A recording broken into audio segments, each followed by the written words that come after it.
Hey guys, it is Scott the Steamroller Steehn with winnersandwhiners.com. It is Thursday, the 22nd of December. This is your play of the day. Before we get rolling, if you guys would be so kind as to give us a like, give us a thumbs up, let us know you're out there and appreciating the effort. And of course, we always appreciate the effort when you recognize. So there you go.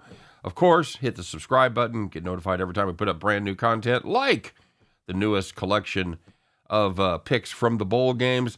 Scott and I and Allowed Esmond did our video today. We did one video this time with all the games on them. So, one-stop shopping. You don't have to hunt around for each individual video.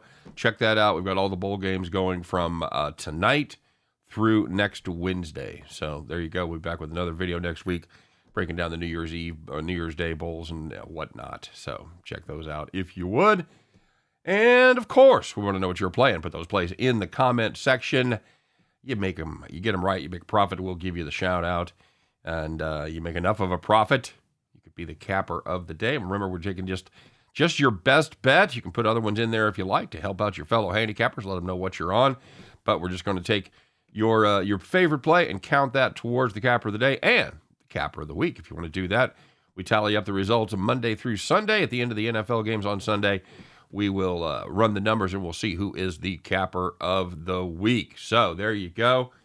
Let's take a look and see how we did yesterday. Well, kids, we had South Alabama minus 3.5. That was a game I really, I can't stress it enough, really liked.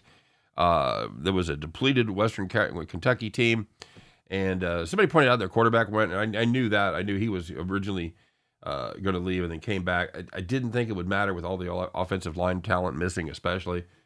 But all they could do was throw like 30 yards down the field every time they got the ball there in the first half. South Alabama actually did their thing in the second half, but it was a little late then. I'm suspecting the Hilltoppers may have been playing a little soft on the defense with a 34-point lead or whatever the fuck it was.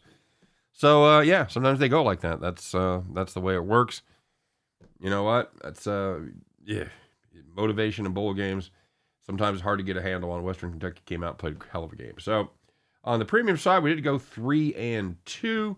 Hit a couple of NBAs with Oklahoma City and the over in the Lakers game. We had Clemson in the college ranks. We were on UT Arlington, plus 4.5 against a horrible California team. And, they did the same thing a horrible Boston College did on our best bet, as we had Virginia Tech in that one. And Boston College not only did beat the number, but they beat them outright. So 3-2 we go. If you're looking to get more premium plays, make sure you drop the discount code TLV4RSS60.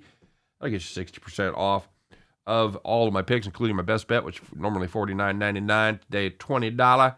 And it comes with a money-back guarantee. You don't win, you don't pay. So we are, of course, also sponsored by No House Advantage Fantasy Sports Redefined. You can bet on player over-unders for a shot to win up to 21 times your original bet, or you can play against other players like yourself for a chance to win cash prizes. Make sure when you drop in the code, or make sure when you open up your account, go to nohouseadvantage.com or download the No House Advantage app. Drop the code W&W for up to $50 first-time deposit bonus. So make sure you check that out. And, let's take a look. See what we got cooked up for tonight. The Jags and the Jets up there in the Meadowlands. We're going back to the well, guys. We're going to play a player prop here. We're going to take the Jets on of a night over 55.5 rushing yards. We'll see it as high as 58.5. I got it at PointsBet, minus 55.5, minus 120. Not afraid to pay the extra dime because everybody else has it at 57.5 or higher. So we're going to play that. And the Jets, they threw the ball last week 35 times versus the Lions.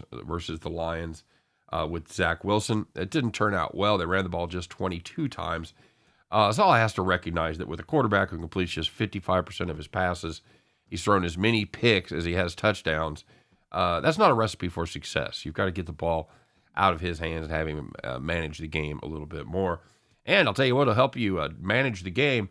It's a driving cold rainstorm with temperatures in the 40s and winds that are going to be like 15 to 25, gusting up to 40. That sounds like a pleasant night in New York. Zonovan Knight's played just 4 games, but man, he is kind of skyrocketed up the depth chart. He's the number one option for the Jets right now out of the backfield. Averages about 15 carries per game. That's about 3 times what Michael Carter is getting. He's hit this total in 3 of the 4 that he's played in. Got shut down last week against a suddenly very good Lions rush defense. But you know what? I think with the weather, and I think with Zach Wilson at the helm, let's give him an extra 2 or 3 carries this week. I think we get him in the neighborhood of 17 to 18 totes. The Jags, by the way, haven't given up less than 62 yards to a lead runner since October the 30th in Denver. The Jacksonville, they gave up 4.2 yards per carry. At night, he averages 4.3. Even at 15 carries, he needs to average just 3.7 yards per carry to make 56. I think he gets home in this one. Give me a Zonovan Knight over 55.5 rushing yards. And at the end of that one, you guys can join me as we pick up our winning tickets and head back to the window. All right, you guys know how I did. Let's check in and see how y'all did, shall we? By the way, much better. Thank you very much. Thank you for all the thoughts, well wishes, prayers, etc. I do believe good energy out into the universe comes back and is a good energy that does good things. So if that makes me a hippie, so be it. I do appreciate it, guys, and I do feel obviously much, much better. So there you go. By the way, you got off lucky yesterday. I had like 5 more minutes of reasons why USA was going to win. So as far as yesterday goes, guys, we're doing it with just one play now. And when you don't hit the parlays, we have a lot of ties for the top, and that's exactly what we had here. We had a 6-way tie for capper of the day. Everybody want to know plus 500. Justin McElvey had the over in the USA Western Kentucky game. Joe Dirt had UNC Michigan over a 153.5. Z.Y. Carter also had the over in the New Orleans Bowl. Corey Graves want to know plus 500. Of course, he had the Nets minus 12.5. Max Garcia, Cavs first quarter minus 138, and Casino had the Wild on the puck line at minus 115. Justin, Joe, Ziwa, Corey, Max, and Casino, congratulations to you 6 gentlemen. I'm going to have to get a big crown today because you're all wearing it, because you're all the capper of the day. Well done to you. Well done to anybody else that made a little money out there today. Nicely done. As far as the standings go for the capper of the week, well, Time Traveler has come back to the pack a little bit. We have new co-leaders, if you will. It's Justin McElvey and Max Garcia, both at plus 300. Time Traveler not far behind at 246. R. Rivera is at 138, and a lot of people in positive numbers there. So it's really anybody's game at this point. Got a big weekend. It starts today. Hope everybody's staying warm, except for We Counting Money, who checked in from Mexico where it's 70 degrees. You suck. You suck. Hey, you guys have a great day. Good luck on all your plays. Thanks for watching. Thanks for being patient earlier in the week. I really appreciate it, and thanks for all you guys do. All right, let's go out there and win some money. I'll be back tomorrow doing my thing, trying to figure out the pick that I like the best, maybe from a bowl game. What do you say? See if we can figure out a way. Gives us that pick, gives us all our best chance to head back to the window. Take care, everybody. We'll see you then.